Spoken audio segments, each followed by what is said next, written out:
Today on History's Tech, we are continuing to look at tanks, and today we are going to be looking at the Soviet heavy tank known as the Kliment Voroshilov tank, otherwise known as the KV tank. Now, the KV tank is a heavy tank and was designed to basically be the companion tank to the T-34, providing the additional heavy armor and protection for the T-34.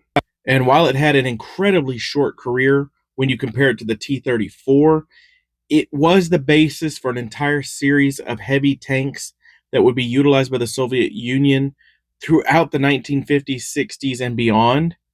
And so let's go ahead and look at the KV, its development, its design, and what happened to it. Now, the development of the KV came about because of the failure of the T-35. Now, the development of the T-35 really went along with the thinking of tank development in the 20s and 30s, especially that of Europe. And there was this idea that if you wanted to build a large tank, it needed to have multiple turrets in order for protection and offensive capabilities. However, the T-35 was an abysmal failure. It was slower than anything out there. It was mechanically unreliable. And as tank development progressed, it was basically outmatched in every single category. So the plan was put into place to replace not only the T-35, but also the T-28, another multi-turreted tank, and build a companion tank to the T-34. So 3 tank designs were put forth: the SMK, the KV series of tanks, and the T-100. And all of these incorporated issues that had been known from previous conflicts, such as the Spanish Civil War, which showed the need for heavier armor on tanks. It also incorporated new developments for wider tracks, better hull design. And so each of these designs was put forth and tested. And what better place to test a new tank design than actual combat? So all 3 designs were utilized in the Winter War. And it was found that not only did the KV's armor hold up better, but it outperformed the SMK and the T-100 tanks. So essentially, the Soviet Union decided to go ahead and produce an order of 50 KV tanks. And it was immediately shown that they needed 2 variants of the KV. The KV-1, also known as the KV heavy tank, was the standard redesigned KV with a 76 millimeter cannon on it.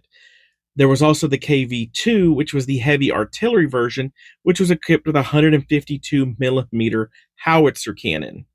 And these would be the first 2 of many variants. And even though this tank services only about 6 years, it goes through a ton of variations throughout its career. Now, the KV would see its first combat action against the Germans, just like its counterpart, the T-34, during Operation Barbarossa. Now, just like the T-34, which showed a heavy advantage against German tanks at the time, the KV was doing the exact same thing. And in fact, very similar to the T-34, it took some time before the Germans figured out the weakness of the KV and were able to start utilizing it against itself. Now, as the KV saw combat against the Germans, there was a continuous update: thicker armor, better improvements to the engine, new guns, to try and keep up with the Germans and their development of heavier and heavier tanks. We even see tanks such as the KV-1S, which is a high-speed variant of it, designed to be smaller, faster, slightly lighter armor, but it was about 7 tons lighter. Now, even with these improvements, the KV tank was already on its way out. And there's really 2 things that spelled the disaster for it and its end. One, the T-34 with an 85 millimeter cannon was just as powerful as the KV. The T-34 was cheaper to produce, and the Germans had started to make the Panther tank. Because of these factors, it was decided that the KV series of tanks would basically be abandoned and a new heavy tank would need to be developed to counteract the Panther tank.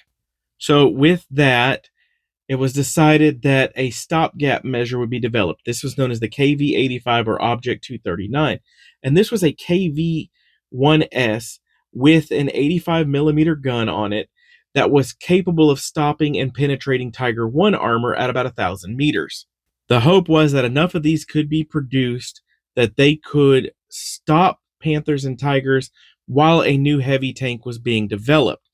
And essentially 2 new tanks were developed. One was known as the KV-13, and this experimental tank was supposed to be the first in what would be known as a universal tank, intended to replace both the T-34 and the KV heavy tanks at the same time. And this was essentially a KV-1 tank with a new drivetrain, new turret, new armor, and things like that. However, it proved to be incredibly mechanically unreliable, and the project was abandoned.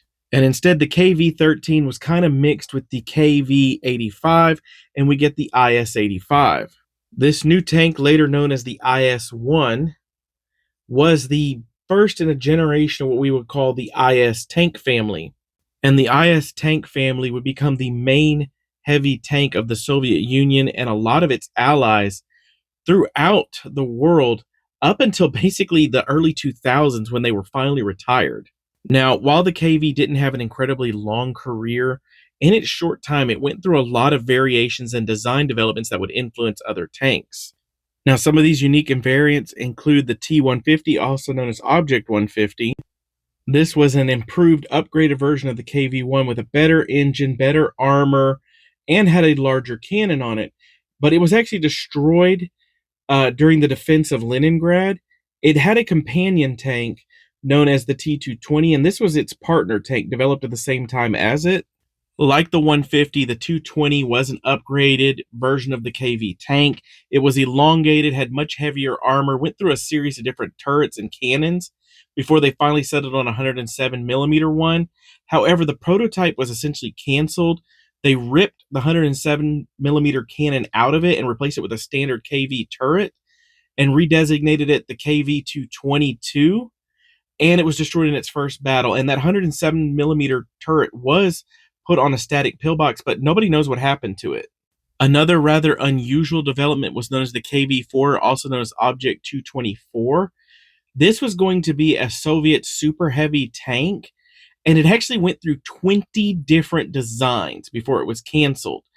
What we do know about it is that it would have been roughly between 85 and 110 tons. Armor would have been between 120 to 190 millimeters and would have been armed with the same 107 millimeter cannon as the T-220. However, it would have also been a multi-turreted tank more than likely, and there were options for 45 millimeter, 76 millimeter cannons, machine guns, and even flamethrowers on it. There were even attempts to make self-propelled guns out of the KV platform like this, the KV-7, or the S-51 self-propelled gun, or the only successful production version of a self-propelled gun based on the KV platform, the Su-152. However, it would later be switched to the IS tank chassis. Now, even with all of these developments and variants, eventually the KV would be replaced by the IS series of tanks, and it would not see any service beyond that of 1945. But there you have it, a quick look at the KV tanks, a heavy tank that was supposed to be a companion to the T-34. However, a combination of the T-34 being slightly better than it costing too much, the Germans developing better and bigger tanks meant that its days were numbered, and it was only utilized from 1939 to 1945 before being replaced by the IS tank. But that's it for today. I thank you for joining me, and I look forward to talking to you on the next time.